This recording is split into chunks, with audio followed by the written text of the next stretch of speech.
부장님의 명저 부의 시나리오에 보면은 이게 지난해 4월쯤 나왔었죠? 예, 5월 정도 나왔습니다. 네, 거기가 성장이라는 축과 물가라는 축을 가지고 4개의 분면으로 나눠서 고성장 고물가, 고성장 저물가, 저성장 고물가, 저성장 저물가 이 4개의 파트로 나눠서 좀 시나리오를 좀 그려주셨잖아요. 그러면 지금은 어떤 시나리오를 그리에 맞게끔 갖고 있고 조금 지나서는 어떤 시나리오를 염두에 두는 게 좋을까요? 뭐 자세한 내용은 책을 읽어보시면 굉장히 상세하게 나올 겁니다.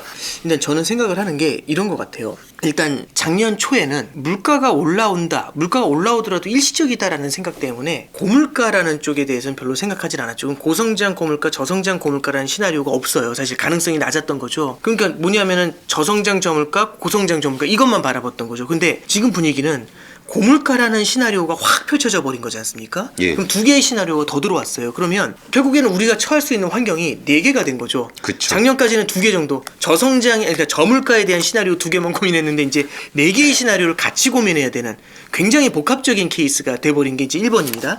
자, 그러면 지금 우리가 어디 있느냐? 물가는 높은 상황이잖아요. 그럼 밑에 저물가에 있는 레벨에 있진 않아요. 그럼 고물가에 어딘가에 있을 텐데 성장이라는 것 자체가 지금이 그렇게 낮진 않아요. 맞아요. 이제 물론 이제 이머징이나 이런데 신흥국 같은 경우는 좀 힘든 데가 있긴 한데 미국의 성장을 중심으로 봤었을 때는 고성장이라고 하기까지는 그렇지만 그래도 탄탄한 성장이 유지가 되고 있어요. 그냥 명확하게 얘기하면은 지금은 고성장 고물가의 포지션 미국 기준으로 보면 그러니까 고성장 고물가고 저성장 고물가 이제 고성장 고물가 쪽에 조금 더 치우친 그런 형태의 구조가 아닌가 이제 그렇게 좀 보고 있어요. 근데 이제 실제로 보면 아까 전에 이제 아파트 사면서 막 미래에 뭐 지하철 들어오고 이런 말씀드렸지만은 결국에는 투자자들은 지금을 보고 투자하는 게 아니라 미래를 보고 투자하죠. 지금 고성장 고물가의 한쪽 축에 있다고 해서 끝자락에 있다고 해가지고 여기에 대해서 투자하는 게 아니라 앞으로 어디로 움직일까를 보면서 투자하는 거죠. 그러면 만약에 저성장 저물가로 주저앉아 버릴 수도 있고 갑자기 둘 다 깨지면서 성장과 물가가 연준이 너무 긴축을 세게 하면 둘 다 주저앉아 버릴 수도 있겠죠. 아니면은 연준이 실패하는 거죠. 물가 잡는데 너무 티미하게 하다가 알고 몰라 하면서 물가가 튀어버린 거죠. 그러면 너무 물가가 세게 튀면서 성장 자체도 눌러버릴 수 있잖아요. 사람들의 소비 심리 자체도. 그러면 저성장 저물가로 처박혀버릴 수 있는 겁니다. 그리고 이제 실제로 이제 연준이 성공했고 그 다음에 아주 마일드하게 긴축을 하면서도 물가를 잘 잡았어요.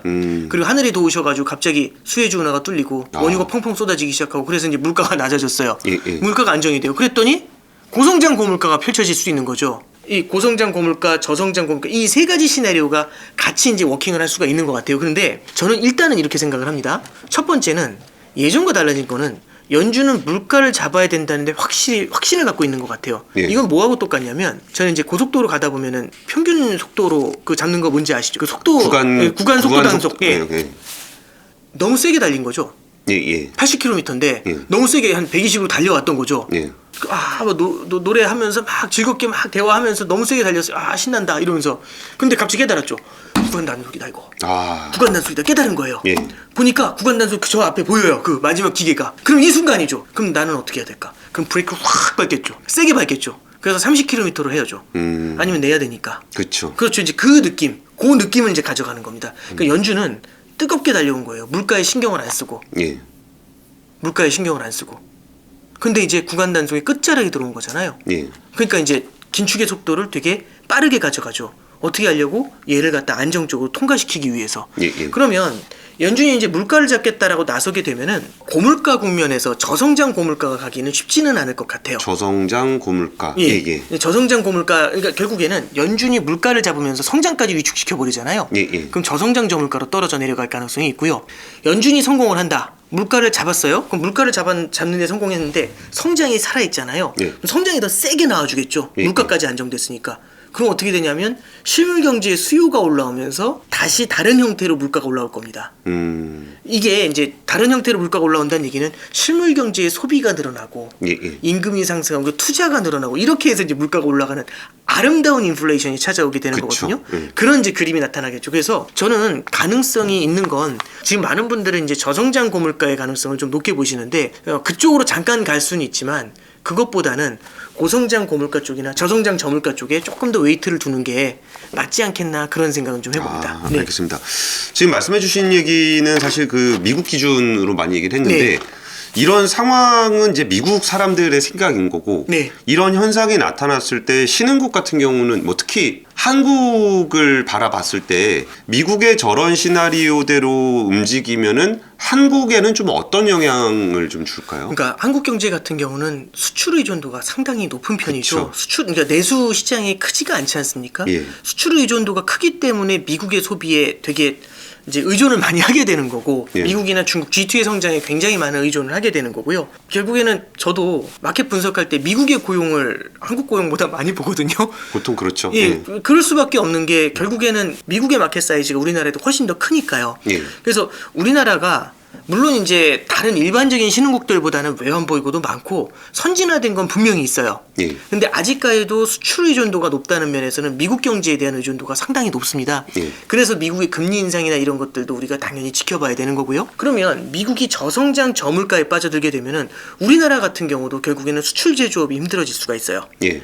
우리도 항상 바라는 건 결국에는 고성장 고물가. 네. 그쪽으로 가게 됐었을 때는 우리나라 같은 경우는 중소장대 산업 같은 경우 특히 조선이나 이런 쪽도 엄청 좋아질 수 있거든요. 물론 제가 낙관론이고 듣기 좋은 얘기일 수도 있겠지만은 궁극적으로는 고성장 고물가로 가기 위한 지금 참 많은 산통을 겪고 있는 거 아니냐 이제 그렇게 생각을 합니다. 그래서 단기적으로 우리나라도 미국의 사이클하고 되게 많이 맞물려 있다라고 생각을 하고요. 예. 우리나라도 저성장 저물가나 고성장 고물가 이쪽 두 개의 가능성이 좀 열려 있는 거 아니겠는가 그렇게 생각합니다. 그리고 이왕이면 어떻게 보면은 이제 커플링의 개념으로 좀 볼 수도 있는 거네요. 그러니까 미국에서 잘 굴러가면 우리는 어차피 거기다가 이제 수출을 많이 하고 있으니까 네. 우리나라도 거의 좀 연동이 돼 있다라고 좀 볼 수도 있는 거네요. 이게 이제 우리가 실물 경제의 흐름을 한번 보면은 80년대 초반에 이제 미국 경제 굉장히 힘들었을 때 예. 그때는 일본이 전 세계 경기를 하드캐리 했었어요. 그쵸. 일본의 버블이. 예. 90년대 이제 일본의 버블이 붕괴가 되고 동아시아도 다 힘들었을 때는 그때는 미국이 이제 팍스 아메리카나라는 그리고 IT 버블 예. 이런 테마를 가지고 미국이 10년간 전 세계를 하드캐리 했어요. 예. 전 세계 미국만 보였죠. 그러다 미국이 IT 버블이 깨지고 한쪽으로 너무 경제의 부가 쏠리다 보니까 글로벌리 불만이 많이 생겨나게 되잖아요. 그런 것들은 이제 9.11 테러라든지 아프간 전쟁이라든지 걸프전이라든지 이런 거하고도 맞물리게 됩니다. 예. 그렇게 되면서 미국의 성장이 주춤한 사이에 그때는 중국의 성장 그리고 이머징 시장의 성장이 전 세계 경제를 하드캐리 했었죠. 그쵸. 그러다 이제 글로벌 금융위기가 터졌는데 그 이후에는 빚내서 성장을 했었던 그때 기억난다. 중국이. 우리 그렇죠. 막 베트남 펀드, 뭐 중국 펀드, 네. 뭐 그래갖고 막 진짜 펀드 수익률 200%안 나면 안 쳐줬잖아요. 네. 브릭스 그러니까 펀드 이런 것도 브릭스 있었죠. 펀드가 정말 잘 됐던 그 시기가 그렇죠. 있었죠. 예. 예.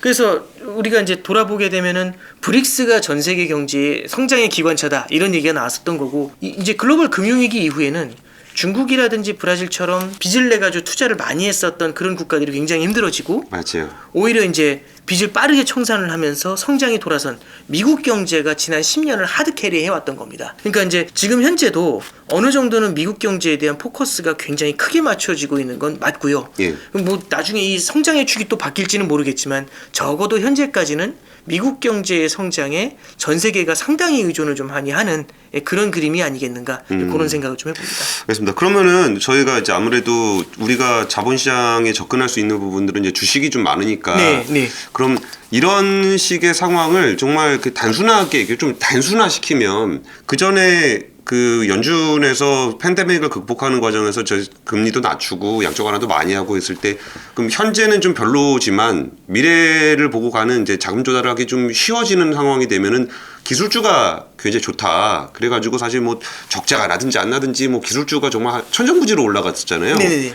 그러면서 또 이제 긴축을 하게 되면은 이렇게 좀 너무 극단적인 그 이분법적인 생각이긴 한데 그러면은 그게 좀 중후장대한 성장 가치주들이 좀 긴축될 때는 좀 낫지 않겠냐 뭐 네. 이런 식의 얘기들을 많이 하는데 지금 일종의 긴축의 방향성은 정해진 거고 이 속도의 차이가 있는 거고 네. 그러면 여기서도 그 섹터별로도 차등화된 모습이 시장에서는 나타나고 있거든요. 네네네. 그러면 이 시장의 그 반응은 단순히 과거의 경험에 비춰서 그냥 그대로 움직이는 건지 아니면 유의미한 그 실물 경제의 전환으로 이어질지 뭐 이런 부분들은 좀 어떻게 보세요? 그러니까 일단은 제가 주식 쪽은 전문가는 아니지만 예. 그냥 작년도 5월 이후의 흐름을 좀 말씀을 드릴게요. 그래서 뭐 제가 뭐 IT 섹터가 어떻다 이런 쪽에 대해서는 뎁스가 그렇게 크지 않아서 제가 말씀드릴 정도는 아닐 것 같고요. 이렇게만 예. 말씀드릴게요. 우리는 작년에 이제 미국의 금리 인상을 해도 별거 없네. 이제 이런 생각을 많이 하거든요. 예. 테이퍼링 해도 별거 없었네. 왜냐하면은 우리가 바라보는 미국 증시가 계속 탄탄했거든요. 어휴, 그렇죠. 정말 무상향. 그냥 무상이. 그러니까 금리를 올리건 내리건 물가가 오르건 내리건 달러가 강세건 약세건 예. 어떤 상황이든 어떤 시나리오든지 간에 미국 주식은 밀어 올렸거든요. 그렇죠. 근데 이제 우리가 그 이면에서 한번 생각을 해보면 작년도 5월 이후에 이머징 시장은 사실은 되게 힘들었어요. 아, 쉽지 않았습니다. 예. 예. 그래서 보면은 뭐 우리는 터키만 떨어졌다고 생각하는데 브라질 이런 나라들 있죠. 굉장히 별로 성과가 안 뭐 좋아요. 한국도 박스피였죠, 예. 뭐. 한국도 달러 기준으로 보잖아요. 예. 달러 기준으로 보면 작년이 마이너스예요. 아. 원화 기준으로는 조금 플러스거든요. 2%인가 3% 플러스인데 예. 달러 기준으로는 마이너스예요. 왜냐하면 환율이 1,080원에서 1,200원까지 갔거든요. 그렇죠. 그러면 이제 환율을 감안하면은 미국 사람들 입장에서 코스피에 투자했으면 마이너스가 된 거죠. 그러면 실제로 우리가 이제 생각을 잠깐 해보면 달러 기준으로 해서 기준을 딱 잡았을 땐 이머징 시장 같은 경우는 꺾여 나가는 모습이 확연해요. 그래서 코로나 이후에 돈을 뿌렸을 때 국면에서는 미국하고 신흥국이 같이 달렸거든요. 예. 근데 작년도 5월에 테이퍼링에 대한 가능성이 나오면서부터는 둘이 이 폭을 반대로 갈라내기 시작을 합니다. 그리고 또 하나는 사이즈 이펙트라는 것도 있는데 대형주들 같은 경우는 미국의 예. 대형주는 잘 버텼거든요. 예, 예. 근데 미국의 중소형주들 같은 경우는 조금 힘들어하는 모습들을 좀 많이 보이기 시작을 해요.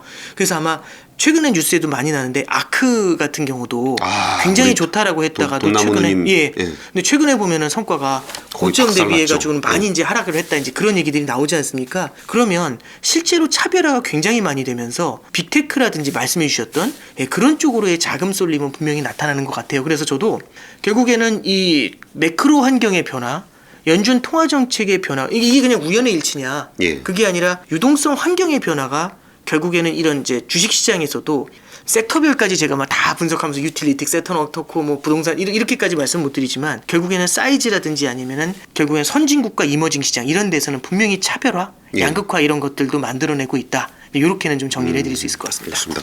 근데 사실 저는 그 이코노미스트들하고도 얘기를 해보면서 네. 느꼈던 부분 중에 이제 제 머릿속에 되게 단순하게 생각했던 거는 미국의 수요가 지금 좋다, 소비가 많다라는 거는 다들 그냥 지표로 너무 정확하게 나타나잖아요. 네, 그러니까 소비 그렇습니다. 지표가 워낙 네, 좋으니까. 탄탄합니다. 네. 근데 사실 미국의 소비 지표를 뒷받침해주는 그 물건을 만드는 거는 중국이란 말이죠. 네네. 근데 중국의 지표는 지금 상당히 안 좋은 징후들이 많이 나타나고 네, 있다는 네, 거예요. 네, 네.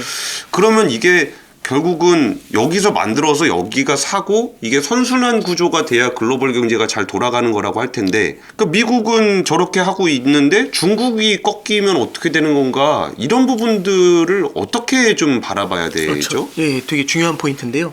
결국에는 미국의 소비가 굉장히 탄탄하지 않습니까? 그 예. 소비가 너무 탄탄하게 되면 미국의 물가가 올라가게 되고 미국의 물가 상승을 좌시할 수 없다는 게 연준의 입장입니다. 예. 그럼 연준은 기준금리를 인상하든지 테이퍼링을 쓰든지 양적 긴축을 하든지 지금의 이 뜨거운 수요를 어느 정도는 살짝은 식혀놔줘야 물가를 잡을 수가 있을 거예요. 예. 근데 한번 잠깐 생각을 해보면 그러면 전 세계의 수요가 이만큼 100이라는 수요가 있었다고 가정을 하면 그중에 미국이 상당 부분을 차지한 겁니다. 예. 그럼 미국의 긴축이라는 게 미국의 수요를 조금은 줄일 거지 않습니까? 예. 그럼 실물 경제에서 보면은 결국에는 미국이라는 거대한 수요가 줄어드는 거죠.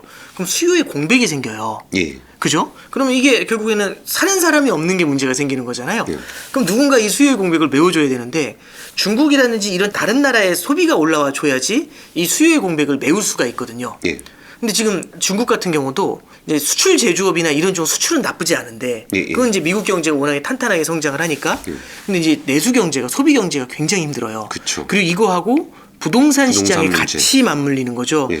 그래서 중국의 성장률 둔화가 조금 더 빠를 수 있다라고 얘기하는 이유가 이제 이런 데 있는 거고요. 예. 그래서 첫 번째는 전 세계적인 수요의 관점에서 좀 볼 필요가 있다라는 거 이제 첫 번째 말씀을 좀 드렸고요. 예. 두 번째 이제 좀 바라봐야 될 건 뭐냐면은 결국에는 미중 간의 관세 분쟁이나 기술 분쟁 이런 것들이 예. 중국의 성장에는 굉장히 좀 악영향을 줄 수 있다. 그쵸. 라는 게 이제 그리고 이게 오히려 또 미국의 인플레이션이라는 부메랑으로 돌아올 수 있죠. 관세라는 것 자체가. 예. 그다음에 이제 마지막 세 번째 바라볼 게 뭐냐면은 단순히 미국의 긴축뿐만 아니라 미국의 탄탄한 소비를 유지해 준 게 과연 무엇이었을까? 예. 생각을 해보면은 첫 번째는 재정 정책도 굉장히 큰 역할을 했죠. 아우, 그쵸. 직접 줬으니까. 예, 그렇죠. 예. 근데 이제 인프라 투자 법안, 뭐 BBB라고 하죠. 빌드백 베러라고 해가지고 인프라 투자 법안이랑 그다음에 이제 복지 법안, 사회복지 법안 이런 게 아직까지 통과가 안 되면서 굉장히 힘겨워하는 모습을 보이죠. 그러면은 작년만큼의 소비 부양을 할 수 있는 그런 이제 재정 정책 지원은 사실 기대하기가 어렵다라는 게 첫 번째 포인트가 됩니다.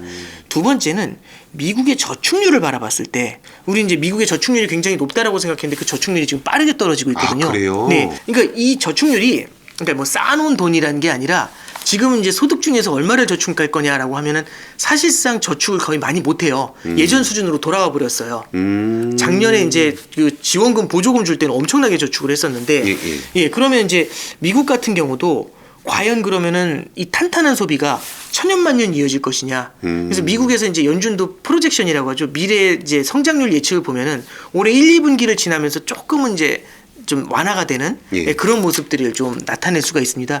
그러면 이런 관점에서 봤었을 때 미국의 소비가 둔화되는 만큼을 누군가가 메워줘야 된다. 근데 이제 중국의 소비가 올라오지 않는다라는 거. 그럼 누군가 소비를 해줘야 되는데 중국, 유럽, 일본 이 정도잖아요. 우리가 좀 돈 좀 쓸까요? 좋은 말씀인데요. 우리 회식이라도 한번 하면 글로벌 경기 회복에 많이 드셔야 될 것 같아요. 네, 그래서 저는 이제 생각하는 게 아까 전에 말씀해 주신 게 포인트 같아요. 결국에 중국의 성장이라든지 이 중국의 성장을 어떻게 바라봐야 될 것이냐. 그럼 미국의 소비가 줄어드는 만큼을 벌충해 줄 수 있는 부분도 중국에서는 굉장히 중요한데 이런 부분이 좀 기대난망하지 않나 그렇게 생각을 좀 하고 있습니다. 알겠습니다. 근데 또 이게 중국을 바라봤을 때 제가 또 거시에서 궁금했던 것 중에 하나가 저는 사실 미시를 보는 사람이잖아요. 현장에서 무슨 일이 벌어지고 있는지 이런 걸 보는 건데 제가 공급망 이슈를 한참 취재하다 보면 거기 뭐 해운도 문제가 되고 뭐 자원도 문제가 되고 뭐 이런 거 문제를 이렇게 봐요. 그러면 사실 이 문제는 예상하기도 되게 어렵고 뭐 갑자기 뭐 전력 끊어버리고 갑자기 뭐 코로나 온다고 뭐 문 닫아버리고 막 이러니까 이 공급단을 예측하는 건 굉장히 어려운 일인데 이 공급단을 주도하는 건 사실 중국이고 그럼 연준에서 이게 공급이 잘 안 돼가지고 물건이 부족해서 가격이 올라가는 그 공급을 중심으로 한 인플레이션 문제는 수요 쪽에서 어떻게 할 수 있는 부분들이 아니잖아요. 그렇죠. 그러면 연준이 일단 그 문제에 대해서 공급망을 어떻게 회복시키고 어떻게 회복될 건지 예측하는 것도 굉장히 어렵고 그리고 그거를 자기들이 어떻게 컨트롤할 수도 없잖아요. 불가능하죠. 근데 자기들이 뭐 수요야 어떻게 조절을 한다 치지만 공급 부족으로 나타나는 물가 인상, 인플레이션을 연준이 그걸 어떻게 관리를 한다는 거예요? 이제 이렇게 보면 될 것 같아요. 연준 입장에서는 인플레이션 그 자체도 되게 중요하지만 인플레이션 기대라는 것도 되게 중요하거든요. 그러니까 인플레이션 기대는 뭐냐면 결국에는 높은 수준의 물가가 계속 이어지게 되면은 사람들은 이제는 물가가 올라가는 걸 받아들이게 돼요. 아, 그렇죠. 그러면 제품의 가격 상승이라든지 임금 상승 이런 걸 자연스럽게 받아들이게 되면서 이 인플레이션이 장기 사이클로 접어들게 됩니다. 그러니까 어느 쪽에서 촉발되든 상관은 없어요. 공급 사이든지 수요 사이든지 어쨌든 공급 사이드에서의 굉장히 큰 인플레이션 압력이 장기적인 인플레이션으로 이어지면서 이 인플레이션이 고질병화되는 게 문제거든요. 기대 인플레이션이 생겨나면 사람은 물가가 올라갈 것 같으면 미래의 물건을 미리 사요. 그렇죠. 그렇잖아요. 이 가격이 내년에 얼마 전에 오늘부터인가? 스타벅스. 스타벅스 인사 간다 그랬더니 기프티콘을 엄청 샀다 그러더라고. 이걸 미리 사놔야 이걸 저기 한다고. 그 임금 상승이 물가 상승이 확실해지면 일단 쟁여놓는 거죠. 그렇죠. 쟁여놓는 거죠. 미리 사놔야죠. 그러니까 이게 사람들이 이제 미리 사놓는 거지 않습니까? 물가가 올라가기 전에. 저는 이제 이런 게 되게 포인트라고 생각을 해요. 그러면 사람들의 마음속에 물가가 올라갈 거라는 기대감이 생기면은 결국에는 이 물가 상승세가 굉장히 오래 이어지거든요. 미래 걸 계속 땡겨오잖아요. 그럼 미래에는 이미 땡겨왔으니까 됐잖아요. 그 미래 걸 또 땡겨오죠. 물가 오를 것 같으니까. 그러면 70년대처럼 10년짜리 그레이트 인플레이션이 만들어져요. 연준 입장에서 중요한 건 뭐냐면은 공급 사이드의 문제를 연준이 해결할 수는 없지만 이렇게 인플레이션 기대가 찬 거라는 거 있죠. 이런 걸 계속해서 억제를 해줄 수는 있어요. 언제까지 억제해주냐? 공급망의 문제가 해결되는 그 순간까지. 그러니까 시간을 끄는 거죠. 그 역할을 해주고 있는 겁니다. 그래서 연준도 계속해서 지금 모든 인사들이 비슷한 얘기를 해요. 지금은 뭐라고 하니 긴축 이런 것보다도 인플레이션이 고질병화되는 걸 막아야 된다. 이 얘기를 굉장히 많이 합니다. 그래서 저도 이런 맥락에서 이제 저도 동의하죠.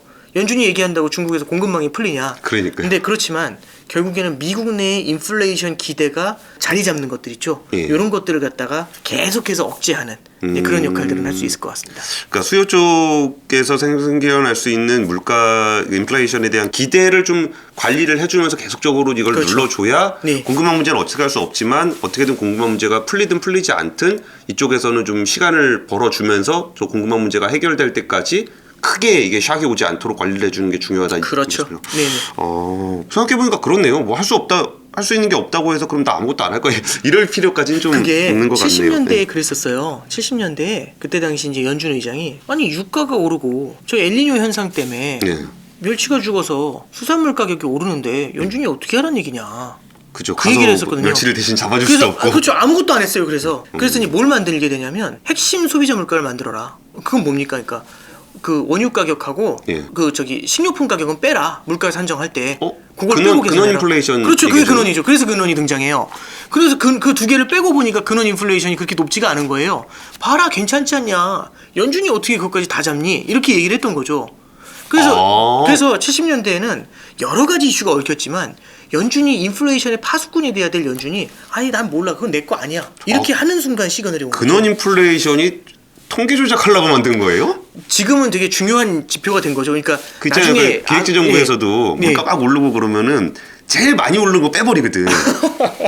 얘는 사람들이 많이 안 쓰는 것 같아요. 그러면서 딱 빼버리면 예. 또 이거 물가 관리 잘하고 있습니다. 이렇게 얘기하는 건데 저 그런 인플레이션이 그런 식으로 만들어졌는지 70년대 몰랐어요. 이제 그렇게 해서 만들어졌고요. 아서번스가 이제 나중에 어떻게 손을 들게 되냐면 75년도 돼가지고 근원 인플레이션도 같이 올라왔거든요. 그러니까 그제서야 미안, I'm sorry. 이렇게 됐던 거죠. 근데 그래봤자 이미 인플레이션 고질병이 돼버렸죠. 미안하면 땡이야. 그렇죠. 그래서 그걸 잡으려고 아서번스 나온 다음에 이제 저기 그 다음에 이제 폴 볼커라는 사람이 등장해가지고 미국 금리를 20%까지 끌어올려서 그제서야 인플레이션 기대를 꺾어버려요. 그래서 10년짜리 인플레이션이 됐던 거거든요. 예. 그러니까 이제 그런 실수를 하지 않으려는 게 이제 연준의 의도 아니겠는가 이렇게 생각을 합니다. 그러게요. 그 폴 볼커가 금리가 엄청나게 올려갖고 정말 그렇죠. 그 기간 동안 정말 죽었어요. 힘들었으니까 그렇게까지 되지 않도록 관리하는 거 그게 중요한 것 같습니다. 아까 전에 그 시나리오별로 좀 설명을 좀 해주시긴 하셨는데 혹시 전망도 좀 하시나요? 뭐 이 시나리오별로 보면서 사실 그때 상황에 대응해야 된다는 거는 좀 알겠는데 이게 제일 중요한 겁니다. 이게 전망 자체가 중요한 게 아니고 이런저런 시나리오를 가지고 이게 지금 이런 상황이 됐을 때는 이렇게 대응해야 되고 저성장 고물가, 고성장 저물가 이런 상황이 나타났을 때 어떻게 대응할 것인지가 중요하다는 거는 이제 충분히 미리 설명을 드리고 혹시 가지고 계신 그 전망이 있으신지 뭐 이것도 한번 그러니까 저는 뭐 전망이라기보다는 시나리오에 대한 대응의 팁을 좀 말씀드리는 게 더 나을 것 같은데요. 그러니까 이제 이런 거죠. 사람들은 그런 생각을 하는 것 같아요. 그러니까 작년에는 이 물가 상승은 일시적이야 이렇게 생각을 했다가 이제 이게 오판이었던 것처럼. 그렇죠. 그게 거대한 인플레이션이 된 거죠. 근데 지금은 이제 인플레이션은 픽스야. 디플레이션보다는 인플레이션이 겁나. 이제 이렇게 생각을 할 수 있거든요. 그러면 이제 사실상 아까 전에 4부면 말씀드렸는데 저성장 저물가, 저물가에 대한 포트에는 큰 고민을 안 할 수가 있고 오히려 그쪽을 갖다가 포트를 비워버릴 수 있거든요. 근데 말씀드렸던 것처럼 만약에 연준이 인플레를 잡는데 너무 세게 긴축을 해가지고 실수를 해가지고 저성장 저물가로 처박혀버리잖아요. 그럼 그때는 저는 없죠. 저성장 저물가를 비워놨는데 빈집털이 당하는 거죠. 속칭. 그러니까 이제 말씀드리고 싶은 거는 저는 시나리오 베이스로 포트를 짜게 된다면 저는 어느 시나리오의 가능성이 높은지를 좀 생각을 하는 거죠. 사람마다 다 다르게 생각할 거예요. 그러면 만약에 저는 저성장 저물가의 가능성도 30%는 되는 것 같아 라고 생각한다면 저성장 저물가의 강한 자산도 일부는 좀 담아두는 것도 필요하다. 포트폴리오에. 그런 자산이 있어요? 그러니까 예를 들어서 채권 같은 경우가 거기에 해당이 되죠. 우리는 지금 보면은 금리가 올라가니까 채권을 하면 안 돼. 이런 생각들을 되게 많이 하거든요. 근데 저는 오히려 사실 금리 올라가는 국면들에서 이 지난 20년간 보면 계속해서 금리가 내려왔으니까 이제 채권이 계속해서 좋았었던 거거든요. 그쵸. 그러니까 저는 이제 좀 생각을 하는 게 뭐냐면 결국에는 인플레이션과 디플레이션의 그 막이 굉장히 얕다고 말씀을 드렸지 않습니까? 예. 한순간에 디플레이션으로 돌 수가 있어요. 그러면 오히려 채권 같은 경우도 너무 완전히 비워놓는 것보다는 아주 약한 부분이라도 좀 담아두는 게 어떤가, 이제 그런 형태의 제안은 좀 드려보고 싶고요. 두 번째는 이제 우리는 그러면 인플레이션 자산이 무조건 좋다라고 생각할 수 있거든요. 그럼 이제 이런 질문이에요. 인플레이션을 해지하기 위해서는 인플레이션 시대에는 어떤 자산에 투자하면 좋습니까? 그러면 신문 기사를 다 열어보면은 전부 다 원자재를 좀 담으라는 얘기를 해요. 그래서 원자재를 담았죠. 원자재 가격이 올라요. 그렇죠. 모두가 원자재를 해지하려고 담으니까 원자재 값이 올라요. 원자재 값이 오르면 물가가 올라요. 물가가 더 오르니까 이걸 해지하려면 원자재를 사야 돼요. 원자재 값이 올라요. 물가가 더 올라요.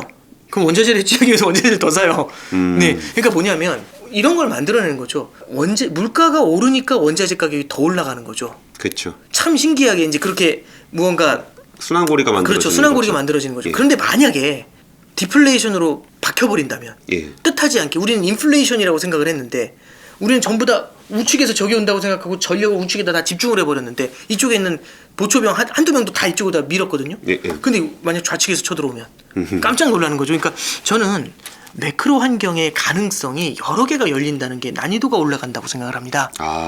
난이도가 올라간다는 거는 저기 사방에서 쳐들어올 수 있는 거잖아요. 변수가 많아지는 거죠. 변수가 많아지는 거죠. 그러면 가능성이 높은 곳, 올 거라고 생각되는 곳에 물론 주력을 집중하는 건 필요하지만 그렇지 않은 쪽에도 파수병들은 넣어놔야죠. 빈집털이는 당하지 않아야 되니까.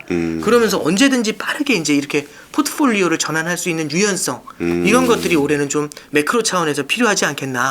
그렇게 팁을 좀 드려봅니다. 네. 알겠습니다. 그리고 마지막으로 이제 올해 2022년이 시작이 됐잖아요. 그러면 뭔가 지금 말씀해주신 얘기를 들어보면은 쉽지 않은 한 해가 될 것 같아요. 그때 변수에 따라서 내가 대응해야 되고 전망해야 되는 게 좀 달라질 것 같긴 한데 이거를 그 뭐 통화당국이라든지 그 재정당국 이번에 또 우리나라 대선 있고 해가지고 저기 재정하시는 분들도 되게 골치 아플 거예요. 그러면 이것도 변수구나 대선이.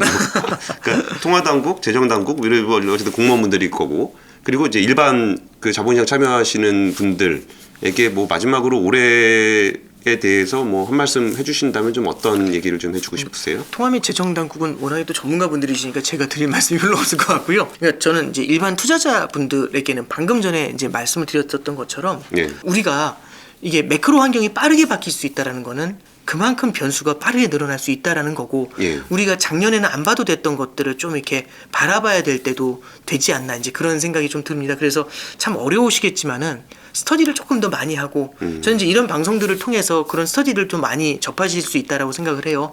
그렇게 하시면서 신중한 투자를 해보시는 게 어떤가. 너무 쏠림 투자보다는 그런 말씀을 좀 전해드려 봅니다. 맞습니다. 저는 사실 뭐 전문가분들한테 드리고 싶은 얘기는 이제 쉬운 시장이 아니게 됐어요. 이전에 팬데믹 이후에 올라올 때는 좀 장이 쉬웠는데 굉장히 좀 어려워져서 그때 변수에 따라서 대응해야 되는 비중 조절이라든지 이게 생각보다 어렵잖아요.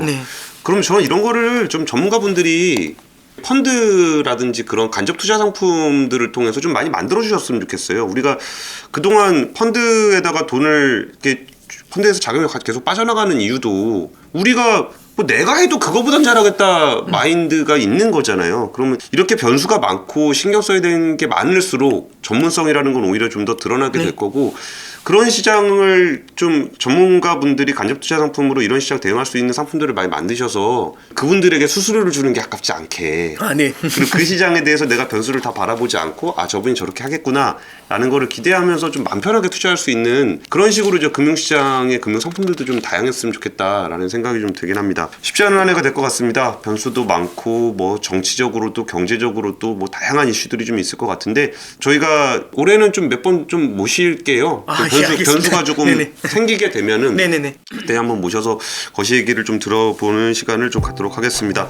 쉽지 않은 한 해가 될수록 우리는 좀 더 공부하고 준비된 자세로 시장을 대응하는 것이 좋을 것 같습니다. 오늘 신한은행 오건영 부부장님, 연준이 상조해야 되는 한국인 1등 오건영 부부장님을 모시고 발칙한 경제 진행해봤습니다. 지금까지 발칙한 경제였습니다. 감사합니다.